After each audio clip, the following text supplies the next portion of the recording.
लाहौर की इंसदाद दहशतगर्दी की अदालत ने जिना हाउस हमला केस में पुलिस को पाकिस्तान तहरीक-ए-इंसाफ (PTI) के चेयरमैन इमरान खान को अटक जेल से गिरफ्तार और तफ्तीश करने की इजाज़त दे दी। इंसदाद दहशतगर्दी अदालत में 9 मई को होने वाले जिना हाउस हमला केस से मुताल्लिक केस की समाअत हुई।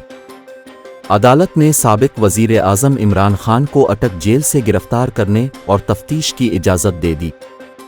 DIG इन्वेस्टिगेशन इमरान किशोर की जानिब से अदालत में दरख्वास्त दायर की गई। दरख्वास्त में मुवक्क़फ़ इख्तियार किया गया कि इमरान खान को इलेक्शन एक्ट के तहत अदालत ने सज़ा सुना है।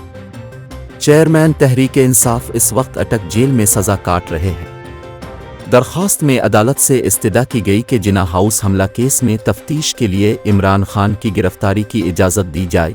अदालत अटक जेल से चेयरमैन PTI को गिरफ्तार और तफ्तीश की इजाज़त दे। लाहौर पुलिस की JIT इमरान खान से तफ्तीश के लिए अटक जेल जाएगी।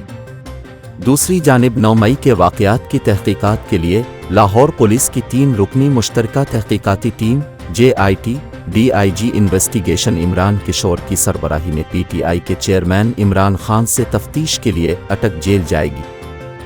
पुलिस ज़राए के मुताबिक 9 मई को जलाओ घेराव की तहक़ीक़ात के लिए JIT अटक जेल जाएगी, जिसकी सरबराही DIG इन्वेस्टिगेशन इमरान किशोर करेंगे। पुलिस ज़राए का कहना है कि JIT chairman PTI Imran Khan से मुकदमा नंबर 96/23 पर तफ्तीश करेगी। JIT जुमे के रोज़ तफ्तीश के लिए अटक जेल जाएगी। पुलिस ज़राए का मज़ीद कहना है कि साबिक वज़ीर आज़म इमरान खान 2 मरतबा JIT के सामने पेश हो चुके हैं। पेशी के दौरान अफसरान को डराने धमकाने पर उनके खिलाफ रपट भी दर्ज की गई थी।